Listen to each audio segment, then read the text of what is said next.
ഈ വീഡിയോയിൽ കുറേ നിർണായകമായിട്ടുള്ള ഡെവലപ്മെൻറ്റ്സ് പ്രത്യേകിച്ച് ഡൽഹിയിൽ നടന്ന ഒരു വിഷയത്തിൽ തുർക്കിയുടെ ഇൻവോൾവ്മെൻറ്റിനെ കുറിച്ചുള്ള കൂടുതൽ വിവരങ്ങൾ പുറത്തു വരുന്നുണ്ട്. ഇപ്പോൾ തുർക്കിയുടെ വിഷയം നോക്കുന്നതിന് മുമ്പ് തന്നെ പാകിസ്ഥാനിലെ ഒരു വിഷയം നമുക്ക് അഡ്രസ്സ് ചെയ്യേണ്ടതുണ്ട്. അതായത് അസീം മുനീർ.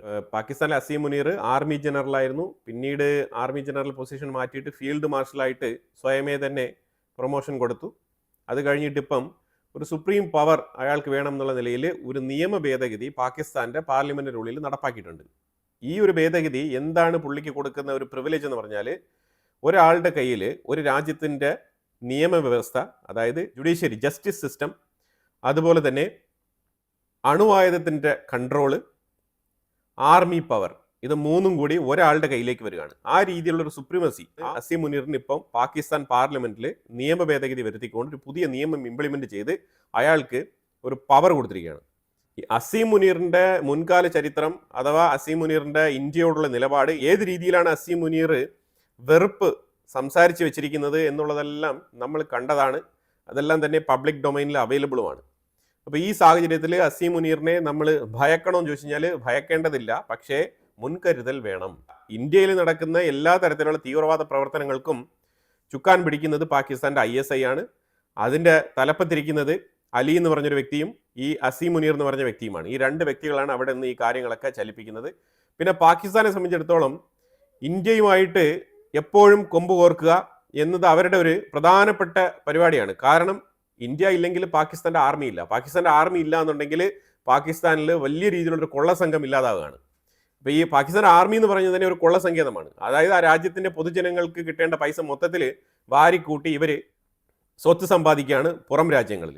ഇവരുടെ ഒരു ആർമി ജനറലും അതേപോലെ ഈ രാജ്യം ഭരിച്ചിരുന്ന ഒരു പ്രധാനമന്ത്രിയും നിർണായക പൊസിഷനിൽ ഉണ്ടായിരുന്ന മന്ത്രിമാരാരും തന്നെ ആ ഭരണകാലാവധി കഴിഞ്ഞിട്ട് ആ രാജ്യത്തിനുള്ളിൽ തുടരാറില്ല.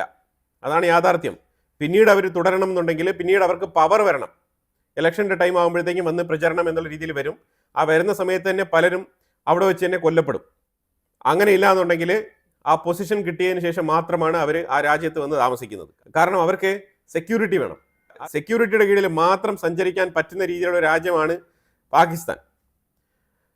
അപ്പോൾ ആ പാകിസ്ഥാനിലാണ് ഇതേപോലത്തെ ആൾക്കാരുടെ കൈകളിൽ ഇങ്ങനെ അധികാരം കൊടുക്കുന്നത്. അതും ഈ മൂന്ന് പവർ, ഞാൻ പറഞ്ഞ ഈ മൂന്ന് പവറും കൂടി ഒരുമിച്ച് ഒരാളുടെ കയ്യിലെത്തുന്നത്. അപ്പോൾ ഇനി അവൻ എന്തൊക്കെ കാണിച്ചു കൂട്ടും എന്നുള്ളത് നമ്മൾ കണ്ടറിയണം. തീർച്ചയായിട്ടും ഇന്ത്യ ഒഫൻസീവായിട്ട് മുന്നോട്ട് പോവുക തന്നെ ചെയ്യും. അത് ഉറപ്പായിട്ടുള്ള കാര്യമാണ്. ശരിക്കും ഈ നിയമത്തിനെ ചൊല്ലി പാകിസ്ഥാന്റെ ഉള്ളിൽ തന്നെ ഇപ്പം ഡിസ്കഷൻസ് അഥവാ പൊതുജനങ്ങളുടെ ഇടയിലും ഈ നിയമം ഇപ്പം ചർച്ചയാവുന്നുണ്ട്. അത് ഏതെങ്കിലും തരത്തിൽ ഇതിനെ എതിർത്തുകൊണ്ടുള്ള പ്രതിഷേധങ്ങൾ രൂപപ്പെടാനുള്ള സാധ്യത വളരെ കൂടുതലാണ് പാകിസ്ഥാന്റെ ഉള്ളിൽ. പാകിസ്ഥാന്റെ ഡിഫൻസ് മിനിസ്റ്റർ ആയിട്ടുള്ള ഖവാജ ആസിഫ് പറഞ്ഞിരിക്കുന്നത്, ടു ഫ്രണ്ട് വാർ ആണ് ഞങ്ങൾ നേരിട്ടുകൊണ്ടിരിക്കുന്നത്, ഇതൊരു കെയോട്ടിക് സിറ്റുവേഷൻ ആണ് എന്നാണ് പറഞ്ഞ് വിഷമിച്ചിരിക്കുന്നത്. പാകിസ്ഥാനുമായിട്ട് ടു ഫ്രണ്ട് വാറിൽ മറ്റുള്ള രാജ്യങ്ങൾ അഫ്ഗാനിസ്ഥാനും ഇന്ത്യയും, ആ രണ്ട് രാജ്യങ്ങളെയാണ് പുള്ളിക്കാരൻ പറയുന്നത്. ഈ രണ്ട് രാജ്യങ്ങളും പ്രത്യേകിച്ച് പേടിക്കേണ്ടതില്ല, പക്ഷേ പേടിക്കേണ്ടത് പാകിസ്ഥാനാണ്.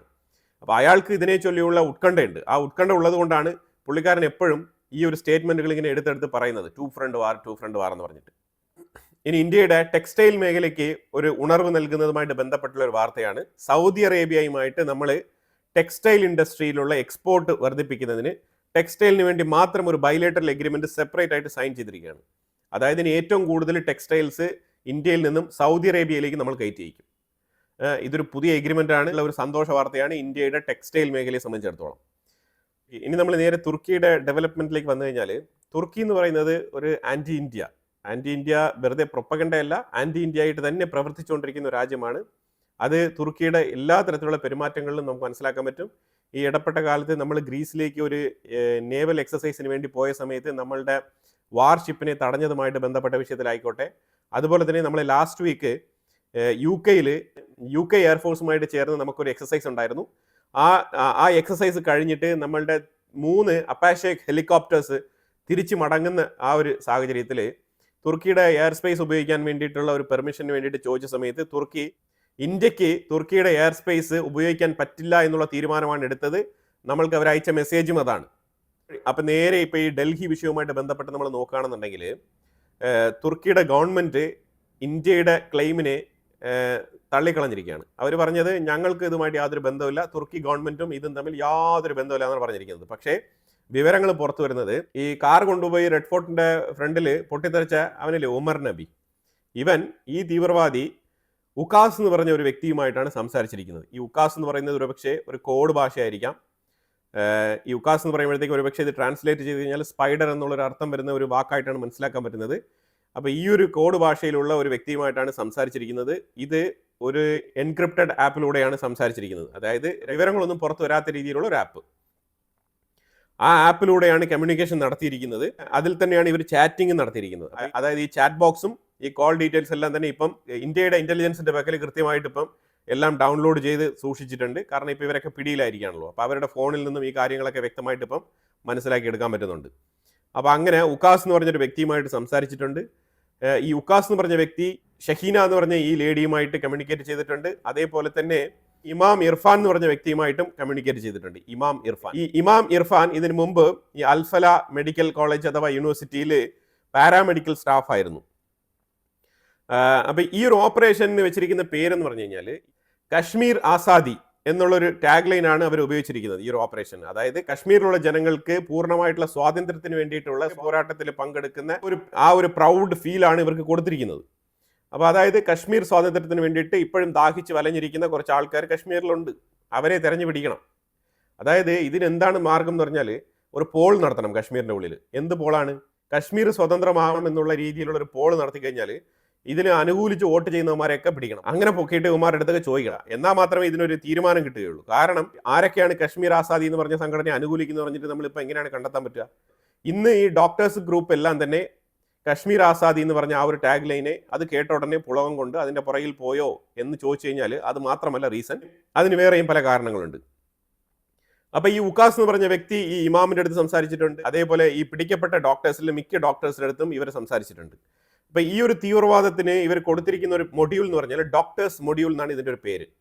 അതായത് ഇത് ഇന്റലിജൻസ് പറയുന്നതാണ് ഡോക്ടേഴ്സ് മൊഡ്യൂൾ. അപ്പൊ ഈ ഡോക്ടേഴ്സ് മൊഡ്യൂൾ പോലെ തന്നെ എഞ്ചിനീയേഴ്സ് മൊഡ്യൂൾസ് ഉണ്ടാവാം, അതുപോലെ തന്നെ ഷോപ്പ് കീപ്പേഴ്സ് മൊഡ്യൂൾസ് ഉണ്ടാവാം, അതുപോലെ തന്നെ വിവിധ തരത്തിൽ ഇൻവെസ്റ്റേഴ്സ് മൊഡ്യൂൾ ഉണ്ടാവാം. ഇങ്ങനെ പല മൊഡ്യൂളുകൾ ഇവർ പ്ലാൻ ചെയ്യുന്നുണ്ടാവാം. അതായത് പാകിസ്ഥാന്റെ ഉള്ളിൽ നിന്നും ഈ ജയ്ഷ് എന്ന് പറഞ്ഞ സംഘടനയ്ക്ക്, JEM എന്ന് പറഞ്ഞ ഈ സംഘടനയ്ക്ക് ഡയറക്റ്റ് ആയിട്ട് ഇന്ത്യക്കുള്ളിൽ ഒരു കമ്മ്യൂണിക്കേഷൻ ചെയ്യാൻ പറ്റാത്തതുകൊണ്ടാണ് ഇവർ തുർക്കി ത്രൂ കമ്മ്യൂണിക്കേഷൻ നടത്തിയിരിക്കുന്നത്. ഇതിലെ മിഡിൽ ഈസ്റ്റ് മേഖലയിൽ നിന്നുള്ള ഒരു വ്യക്തിയുടെ പേരും കൂടി വളരെയധികം ചർച്ച ചെയ്യപ്പെടുന്നുണ്ട്. പക്ഷെ അയാളാണോ തുർക്കിയിൽ നിന്ന് ഇത് കോർഡിനേറ്റ് ചെയ്തത് എന്നുള്ള പൂർണ്ണ വിവരം ഇതുവരെ കിട്ടിയിട്ടില്ല. അതുകൊണ്ടാണ് ഞാൻ കുറച്ച് വെയിറ്റ് ചെയ്യുന്നത്. അത് കിട്ടിക്കഴിയുമ്പം ആ വാർത്തയും കൂടി നമ്മൾ അപ്ഡേറ്റ് ചെയ്യുന്നതായിരിക്കും. ഇതുവരെ 8 ഡോക്ടേഴ്സിനെ അറസ്റ്റ് ചെയ്തിട്ടുണ്ട്. അപ്പോൾ ഇവരുടെ കമ്മ്യൂണിക്കേഷനിൽ ഇവർ ഉടനീളം സംസാരിച്ചിരിക്കുന്നത് ഇന്ത്യക്കുള്ളിൽ ഒരു പാനിക് സിറ്റുവേഷൻ ക്രിയേറ്റ് ചെയ്യണം, അതും ഒരുമിച്ച് സൈമൾട്ടേനിയസ്ലി പല സ്ഥലങ്ങളിലും ഈ ഒരു പൊട്ടിത്തെറി സംഭവിക്കണം. എന്നാൽ മാത്രമേ ഒരു പാനിക് മോഡ് ക്രിയേറ്റ് ആവുകയുള്ളൂ. എന്നാൽ ഒരു പാർഷ്യാലിറ്റി സൃഷ്ടിച്ചുകൊണ്ട് നമുക്ക് ഇന്ത്യക്കുള്ളിൽ ഒരു കലാപം, ഇന്ത്യക്കുള്ളിൽ ഒരു ഡിഫറൻറ്റ് സെനാരിയോ ക്രിയേറ്റ് ചെയ്യാൻ കഴിയും എന്നാണ് അവർ പ്രതീക്ഷിച്ചിരുന്നത്. പക്ഷെ അതിപ്പോൾ അടപടലം പാളിയിരിക്കുകയാണ്. ഇന്ത്യ ശരിക്കും പറഞ്ഞാൽ അവരുടെ ഈ ഒരു ഓപ്പറേഷനെ തകർത്ത് കളഞ്ഞിരിക്കുകയാണ്. അതാണ് നമുക്ക് മനസ്സിലാക്കാൻ പറ്റുന്നത്. ഇനിയിപ്പം അമേരിക്ക ഇന്ത്യയുമായിട്ട് നല്ല രീതിയിലുള്ള ട്രേഡ് ഡീൽ നടത്താൻ വേണ്ടിയിട്ടുള്ള പോസിറ്റീവ് മോഡിലാണ് കാര്യങ്ങൾ മുന്നോട്ട് നീങ്ങുന്നത്. അമേരിക്കയുടെ ഒരു ശൈലി എന്ന് പറഞ്ഞാൽ self proclamation, self declaration, self appreciation. ഇതാണ് ഇപ്പോൾ ഒരു പോളിസി. അവർ തന്നെ തീരുമാനിക്കും, അവർ തന്നെ പ്രചരിപ്പിക്കും, അവർ തന്നെ അതിനെ സെലിബ്രേറ്റ് ചെയ്യും, അവർ തന്നെ അപ്രിസിയേറ്റും ചെയ്യും. ഇതാണ് ഇപ്പോൾ നിലവിൽ അമേരിക്കയുടെ ഒരു ശൈലി. അപ്പോൾ അതുകൊണ്ട് റഷ്യൻ എണ്ണ ഇന്ത്യ വാങ്ങുന്നോ ഇല്ലയോ എന്ന് ചോദിച്ചു കഴിഞ്ഞാൽ റഷ്യൻ എണ്ണ വാങ്ങുന്നുണ്ട്. അതായത് റഷ്യൻ എണ്ണ ഇന്ത്യക്ക് വരുന്നില്ല എന്നുണ്ടെങ്കിൽ അത് വലിയ രീതിയിലുള്ള ഒരു ഓയിൽ മാർക്കറ്റിൽ വലിയ പ്രശ്നങ്ങൾ ഉണ്ടാക്കും. പക്ഷേ ഇപ്പം നമ്മൾ നോക്കുമ്പോഴത്തേക്കും ആ രീതിയിലുള്ള വലിയ പ്രശ്നങ്ങൾ ഉണ്ടാകുന്നില്ല. അതിൻ്റെ അർത്ഥം എന്താണ്? റഷ്യൻ എണ്ണ ഇപ്പോഴും മാർക്കറ്റിൽ വന്നുകൊണ്ടിരിക്കുകയാണ്. യൂറോപ്പിലേക്ക് ധാരാളം എക്സ്ക്യൂസ് കൊടുക്കുന്ന അമേരിക്കയ്ക്ക് ഇന്ത്യയെ തടയാൻ കഴിയുന്നില്ല. അതാണ് ഇപ്പോൾ നിലവിലെ സാഹചര്യം. അപ്പോൾ അതുകൊണ്ട് ഇപ്പോൾ എന്താണ് സംഭവിച്ചുകൊണ്ടിരിക്കുന്നത് പറഞ്ഞാൽ റഷ്യൻ എണ്ണ ഇന്ത്യക്ക് വരുന്നുണ്ട്. അതായത് ഓരോ രാജ്യത്തിനും ഈ കടലിന് അതിർത്തിയുണ്ട്, 200 നോട്ടിക്കൽ മൈൽ എന്നുള്ള രീതിയിലുള്ള അതിർത്തി. അതിനപ്പുറം ഇന്റർനാഷണൽ സോണാണ്. ഇന്റർനാഷണൽ സോൺ എന്ന് പറഞ്ഞു കഴിഞ്ഞാൽ അവിടെ ആർക്ക് വേണേലും പോയി എന്ത് വേണേലും ചെയ്യാം. അത് ഒരു രാജ്യത്തിനും ചോദ്യം ചെയ്യാൻ പറ്റില്ല. അതാണ് ഇതിന്റെ പ്രധാനപ്പെട്ട ഒരു വിഷയം. ആ സാഹചര്യത്തിൽ ഇപ്പൊ റഷ്യൻ എണ്ണ കമ്പനികളിൽ നിന്ന് എണ്ണ എടുക്കുന്ന ആ ടാങ്കർ ഫ്ലീറ്റുകൾ റഷ്യയുടെ അതിർത്തി കടക്കുന്ന സാഹചര്യം വരുമ്പോഴത്തേക്കും അവർ അതിന്റെ GPS എല്ലാം തന്നെ ഓഫ് ചെയ്യും, ട്രാൻസ്പോണ്ടേഴ്സ് എല്ലാം അത് ഓഫാക്കുകയും അത് കഴിഞ്ഞിട്ട് അവർ സ്പ്രേ പെയിന്റിങ് കൊണ്ട് കപ്പലിന്റെ പുറത്തുള്ള പെയിന്റ് വരെ അങ്ങ് മാറ്റിയിട്ട് ഫ്ലാഗ് എല്ലാം തന്നെ മാറ്റി കളഞ്ഞിട്ട് റഷ്യയുടേതാണ് എന്നുള്ള രീതിയിൽ അറിയപ്പെടുന്ന ഒരു രീതിയിലുള്ള രേഖകളും കാണിക്കാതെ ആ കപ്പലിനെ ഇന്റർനാഷണൽ സോണിലേക്ക് കൊണ്ടുവരാണ്. എന്നിട്ട് ഈ കപ്പലുകളെ ശരിക്കും കടലിന്റെ ഇന്റർനാഷണൽ സോൺ അഥവാ ഈ എല്ലാ രാജ്യങ്ങൾക്കും അവകാശപ്പെട്ട ആ സ്ഥലത്ത് കൊണ്ടുവന്നിട്ട് അവിടെ ചെന്നിട്ട് ചെറിയ ചെറിയ കപ്പലുകളിലേക്ക് ഈ എണ്ണ മാറ്റുകയാണ് ചെയ്യുന്നത്. മാറ്റുന്ന സമയത്ത് ഇത് മറ്റുള്ള രാജ്യങ്ങൾ അറിയുന്നില്ല എന്ന് ചോദിച്ചാൽ അറിയുന്നുണ്ട്. അമേരിക്ക അറിയുന്നുണ്ട്, യൂറോപ്പ് അറിയുന്നുണ്ട്, എല്ലാവരും അറിയുന്നുണ്ട്. പക്ഷേ ഇതിനകത്തൊന്നും ചെയ്യാൻ കഴിയില്ല. ഒരു നടപടിയും ഇതിനകത്ത് എടുക്കാൻ കഴിയില്ല എന്നുള്ളതാണ് ഇപ്പോൾ ഇതിൻ്റെ യാഥാർത്ഥ്യം. ഈ ഷിപ്പുകളെല്ലാം തന്നെ, അതായത് ഈ ചെറിയ ചെറിയ ഷിപ്പുകളിലേക്ക്, ഫ്ലീറ്റുകളിലേക്ക് എണ്ണ മാറ്റി കഴിയുമ്പോഴത്തേക്കും ഈ എണ്ണ ഇന്ത്യൻ അതിർത്തിയിലേക്ക് വരുന്ന സമയത്ത് ഇത് UAE-യിൽ നിന്നോ അല്ലെങ്കിൽ മറ്റുള്ള രാജ്യങ്ങളിൽ നിന്നോ ഈ ഷിപ്പ് എണ്ണ ക്യാരി ചെയ്യുന്ന വരുന്ന രീതിയിലാണ് ഇന്ത്യക്കുള്ളിൽ എൻട്രി ഇടുന്നത്. എൻട്രി ഇട്ട് കഴിഞ്ഞാൽ നമ്മൾക്ക് ഓൾറെഡി തന്നെ ഡോളറിൽ ഇപ്പോൾ ട്രാൻസാക്ഷൻസ് ചെയ്യേണ്ടതില്ല. അപ്പോൾ അതുകൊണ്ട്, കാരണം റഷ്യയ്ക്ക് മുകളിൽ സ്വിഫ്റ്റിൻ്റെ ഉപരോധമുണ്ട്. അപ്പോൾ അതുകൊണ്ട് തന്നെ ട്രാൻസാക്ഷൻ സാധ്യമല്ല. അപ്പോൾ UAE ദർഹത്തിലോ ഇന്ത്യൻ റുപ്പിയിലോ റഷ്യൻ റൂബിളിലോ ചൈനീസ് കറൻസിയിലോ ഒക്കെയാണ് ട്രാൻസാക്ഷൻസ് നടക്കുന്നത്. അപ്പോൾ അതുകൊണ്ട് ഈ ട്രാൻസാക്ഷൻസ് ബേസിൽ പ്രൂഫും അവർക്ക് കിട്ടത്തില്ല. അപ്പോൾ ഇതാണ് ഇപ്പോൾ നിലവിലെ അവസ്ഥ. ഇന്ത്യ പുറത്ത് പറയണം എത്രയാണ് റഷ്യയുടെ എണ്ണ വാങ്ങിച്ചിരിക്കുന്നത് എന്നുള്ളത് പുറത്ത് പറഞ്ഞാൽ മാത്രമേ അറിയാൻ പറ്റൂ എന്നുള്ള നിലയിലേക്ക് ആയിരിക്കുകയാണ് കാര്യങ്ങൾ. ഇങ്ങനെയാണ് റഷ്യൻ എണ്ണ ഇപ്പോൾ ഇന്ത്യക്കുള്ളിൽ തൽക്കാലം വന്നുകൊണ്ടിരിക്കുന്നത്.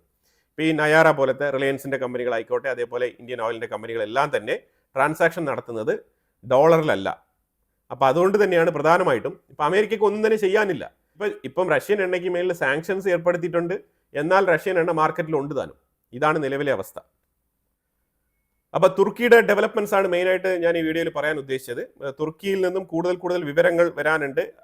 ഇന്ത്യയുടെ ഇന്റലിജൻസ് കൂടുതൽ ശക്തമായ രീതിയിൽ അന്വേഷണം ആ രീതിയിലേക്ക് നടത്തിക്കൊണ്ടിരിക്കുകയാണ്.